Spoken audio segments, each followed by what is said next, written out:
Can you feel that? It's another episode of Rerouted. Thank y'all so much for all the support on the very first ever episode of Rerouted, the aviation news show that covers aviation routes and other exciting things that are happening in the aviation industry. That last video did really well, so I decided to do another one and cover some more interesting aviation topics. Of course, as per usual, got my copious notes like wah, and we're gonna talk about a bunch of interesting things. So during this time of year, investors can be in a sea of loathing, as oftentimes first quarter results for airlines aren't very good.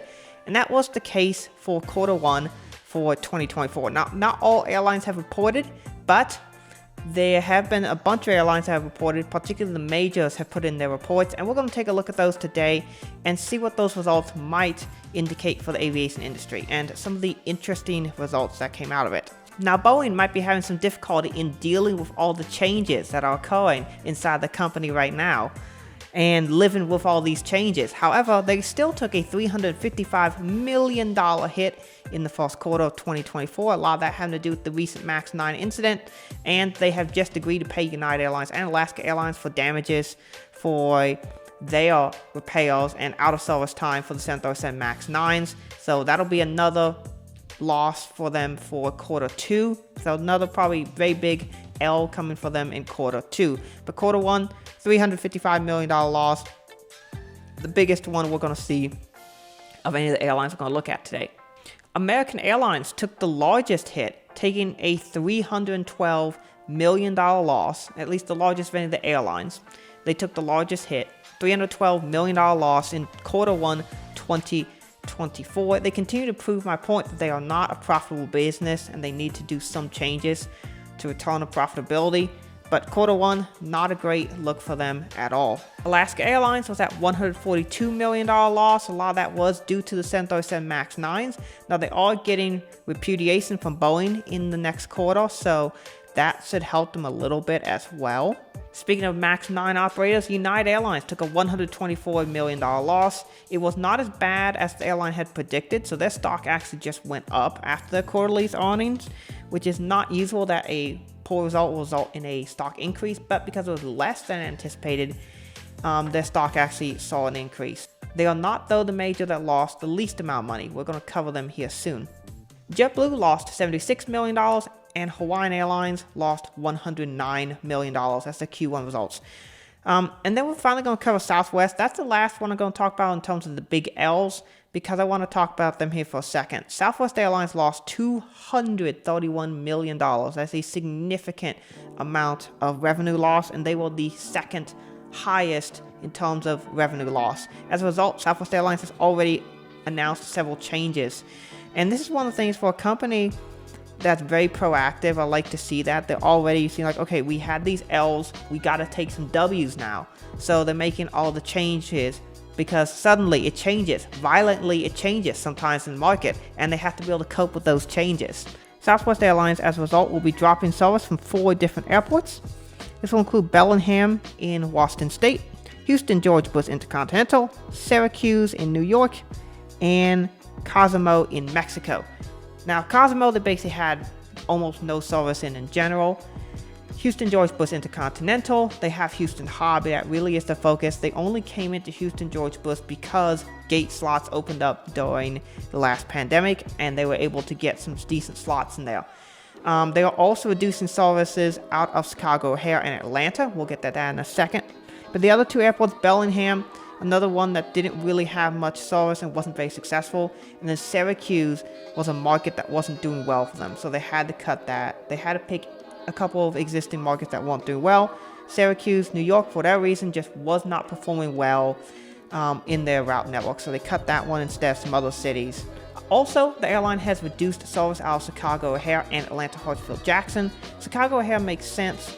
They have had operational difficulty ever since they gained gate slots out of T5.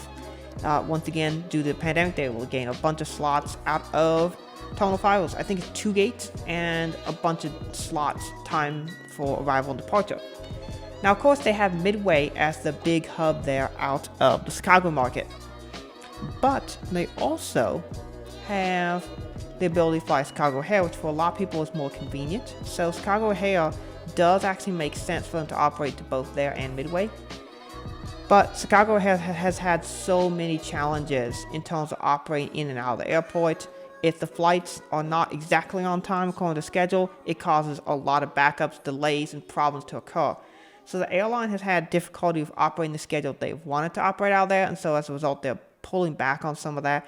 The flights have generally done pretty well in terms of their load factors and profitability, but there have been difficulties in operating out of T5, and so it doesn't really surprise me that they're pulling back a little bit. They need to do that anyway due to some of the challenges with operating out of Chicago O'Hare. So I'm not surprised by that at all. That totally makes sense that is happening. Atlanta is an interesting subject because Southwest has had a big market out of Atlanta for a long time. They acquired the operating base of AirTran Airways out of there. And so the fact that they're cutting back is a little bit surprising, but then again, Delta is very popular there, and the ULCCs are doing better. Frontier opened a base there last year in 2023, and Spirit is looking to expand out of Atlanta. So they have had increased competition as well, which has hurt their market share.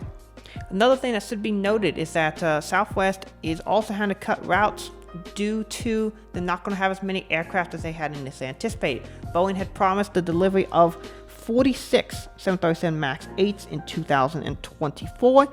That has now been dropped to 20. The airline will only receive 20 new aircraft this year. That does mean that expansion plans they had have to be shelved, and also they had to cut some routes as a result. So some frequency is probably also going to get cut. I've heard a bunch of markets are getting frequency cuts for the summer as well. So it's not really due to them wanting to do this, but more out of necessity due to a lack of new aircraft. And I know a lot of people are like, well, why not diversify the fleet? Well, Southwest's operating model only works in a one aircraft fleet system. They cannot go to Airbus. People are like, oh, they should have gone to the A220 or the Airbus 320neo. That would not have been economically viable for them. It's just an unwise take to say, oh, they should have just switched aircraft and it would prevent their problems. That would have created a whole nother problem for them of having to switch fleet types in the billions of dollars. It would have cost them to transition from a Boeing to an Airbus fleet. And then if they wanted to operate both types, that still would have cost billions of dollars and add a significant amount of operating costs. It just does not make sense for the way that they operate their very unique business model. So sticking with Boeing is probably what they're going to do. It really is the smartest decision for them. And yeah, this hurts them a lot, but there's not a whole lot that they can do about this. They just sort of have to wait for aircraft deliveries. This also might be not that bad of a thing for Southwest because the market is also not growing at a rate as fast as a lot of people are expecting. 2024 has not been as quick of a growth year in terms of aviation travel as was anticipated. 2023, huge growth year, that was anticipated, and it was what it was expected to be. 2024, however, is not growing as fast as was anticipated. It will be a record year most likely for most carriers, but a bunch of airlines and airports are noticing a slowdown in the number of passengers that are coming to the airport. Many places will still have records this year that are broken, but many places won't. In fact, some places will flatline or even see a slight decline. And so a lot of air travel is not seeing the rates that were expected to, and I've been seeing that as well just from my observations, looking at load factors. The job markets have slowed down in many cases as well. Aviation jobs are starting to get filled. They're not as desperate at a lot of positions. And the market is just starting to slow down in terms of aviation travel. It's still going to be a good year. 2024 will still be a great year for air travel. It just won't be as exponential growth as we saw in the years 2021, 2022, and 2023. It's interesting. Airlines and forecasters did not see what happened in 2021, 2022, how quickly air travel came back. But they finally saw it coming in 2023, and now they've overestimated for 2024. And the reality is that air travel is just not as popular right now as it was last year. And I think we're going to see the market kind of flatline this year. Southwest also, as a result, will not be hiring as many people as they had initially anticipated. they have cut their estimated workforce down by 3,000 new jobs that they will not be offering this year that they would have otherwise. So while this doesn't necessarily mean that the airline is firing people or laying people off or putting pilots on furlough, it does mean that they won't have as many new positions open. So maybe if there was a PIC that was looking to upgrade to a line check airman, he may not be able to do that this year. Whereas maybe in a growth year like last year, he would have been able to. So things like that are going to affect the market negatively and the economy negatively, as a lot of employees either won't be able to get jobs at Southwest that had initially planned to, or won't going to get upgrades that they had hoped to get. So those are some things that will affect the market there. In the market reports, I did see 3 airlines that actually made money. And we're going to talk about these because these are very interesting. Because the airlines that actually made money are not necessarily the ones you would expect. There's one that makes sense. Delta Airlines made $37 million of profit. So the fact that they turned a profit in Q1 is pretty good, because generally the first quarter, not that great for profit sharing.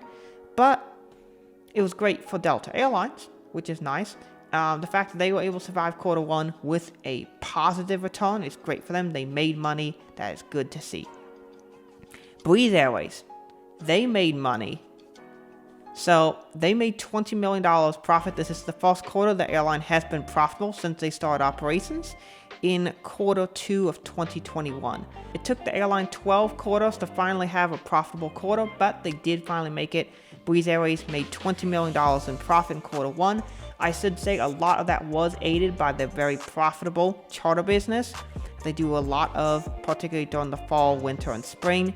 So that was very, very successful for them. Quarter 1 probably was profitable due to charter operations. So we'll see how quarter 2 does, because usually sports charters, which are very profitable, go down significantly in the second quarter of the year. So we'll see how that does. The airline has announced a lot of new services, so we might see that get supplemented a little bit. We'll just have to see how the new services such as to San Diego do and see how the airline does there.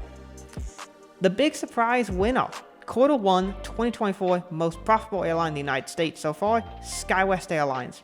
Now, of course, they have contracts, regional contracts, with all of the major US airlines. Delta Airlines, United Airlines, American Airlines, and Alaska Airlines are their 4 big contracts. Of course, Southwest does not do regional airline contracts, but SkyWest has contracts with the 4 largest airlines that do regionals. And it's interesting to see how that is doing. They made $60 million, which is very impressive, particularly for quarter 1. It definitely shows that the business model is working, and that the guaranteed contract with these airlines certainly helps them out. So SkyWest Airlines, number 1 in profit, at least so far, for any airline in the United States in 2024. Quarter 1, very good for them. That is the quarterly earnings result. I know to some people it's not interesting, but this really is important to cover, as it shows really where the airlines are looking to go. And like we saw Southwest, they made immediate changes. Some of these changes you might not see right away, but you might see them occur later in the route network. So stay tuned for quarterly changes occurring due to results from airlines that you might see covered, say, in future episodes. An airline no longer exists. IAero Airways ceased operation on April 6th, 2024, as the airline was basically about to go bankrupt. They'd run out of money, literally actually run out of money, and they were acquired by Eastern Airlines, a Kansas City-based charter company, and they are now effectively owned by Eastern Airlines. As part of the acquisition, IAero Airways was acquired to cease operation, and they did on the 6th of April. The Boeing 737 fleet is anticipated to be transferred over to Eastern Air Express or retired, depending on the condition of the aircraft. And some of those IAero 737s are in really rough shape. So it'll be interesting to see what happens to those, but a bunch of them are going to go to Eastern Air Express. Currently, most of them are in storage. So that airline is gone. No one really misses them. I never really liked the brand name IAero. I thought it was really stupid and didn't really look professional or was very artistic. You kind of have to go one way in the aviation industry. You either have to be very professional or very playful in your marketing. Those seem to be the 2 most successful strategies. IAero tried to do a failed version of both. Did not work. The branding was meh. And their charter operations did not go well recently. They've made a lot of decisions financially that did not help the company. So finally, they are bankrupt. They are done for. No one's going to miss them. So yeah, IAero's done. They are El Gano. Bye-bye. Hawaiian Airlines brought in the Boeing 787 into inaugural service, and it's great to see this new aircraft type finally reach Hawaiian Airlines. They've had this aircraft type available to be delivered since 2021. There were some delays with the 787 delivery, but they finally have had that aircraft delivered, and they have started their first services on the Hawaiian 787s. The first service started from Honolulu to San Francisco on April the 15th. The second destination will be to Los Angeles starting May the 14th. And then the Phoenix service will start May the 15th, and those will be the services for the Hawaiian 787. And those will be the inaugural 3 services for the Hawaiian 787. So if you want to fly on their brand new, shiny, newest, most awesome aircraft, go check out one of those 3 routes and you'll be able to fly the 787 for Hawaiian Airlines on that. The cabin product looks amazing from all the content I've seen, and it looks like it'll be a really, really good service. Final item we're going to cover in today's video is the arrival of Frontier Airlines to Cleveland Hopkins and the opening of their operations base. Now, this has been rumored to be happening for about a year and a half. Frontier Airlines, towards the end of last year, finally announced that they will be making Cleveland an official crew base and focus city for the airline. As a result, they have also just recently announced that they will be adding a bunch of new services out of Cleveland Hopkins. And when I say a bunch of services, I mean 12 new destinations. That is a significant amount. They'll be flying everywhere out of Cleveland. It's on top of all the destinations they already have. So they're hoping to make Cleveland into a big deal for them. And I know they've had a decent amount of service in the past, but this is really going to be big for them. And it will be great for the Cleveland market to add all these low-cost services, because this will drive down prices of flights for the other airlines out of the airport and also add a lot of nice competition, particularly if you want to go to wherever it is for cheap. Cleveland to New York LaGuardia is the only service out of these new services that will be daily. This service already started on April the 10th. On May the 16th, the airline will be starting 4 new 3 times weekly services. Those will be to Austin in Texas, Savannah in Georgia, Salt Lake City in Utah, and Baltimore Thurgood in Maryland. So all 4 of those destinations will be 3 times weekly starting on May the 16th. The following day, on May the 17th, they'll be announcing 3 new services that will be 4 times weekly. And those will be to Minneapolis, Charleston, and Houston George Bush Intercontinental. On May the 21st, they'll be adding an additional 2 destinations. That'll be 3 times weekly. Those will be to Pensacola, Florida, and Myrtle Beach, South Carolina. Some very nice summer destinations for those who want to escape the cold of Ohio. And then May the 22nd, we're seeing the final 2 services, which are to Jacksonville and New Orleans. Those will be 4 times weekly. So 12 new destinations. It is interesting to see.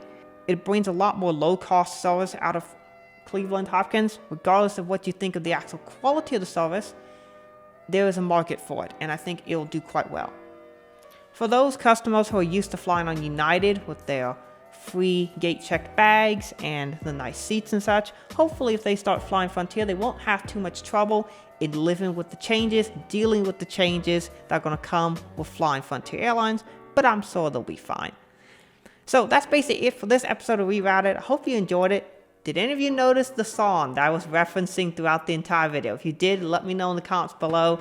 Hopefully y'all enjoyed today's video and y'all enjoy this episode of Rerouted. More episodes to come. There's a bunch of aviation news happening. We'll probably have more Q1 results on the next episode, as well as a bunch of exciting new routes I want to cover. So that's it for today's video. Thank you all so much for watching. Have a great rest of your day, and God bless you.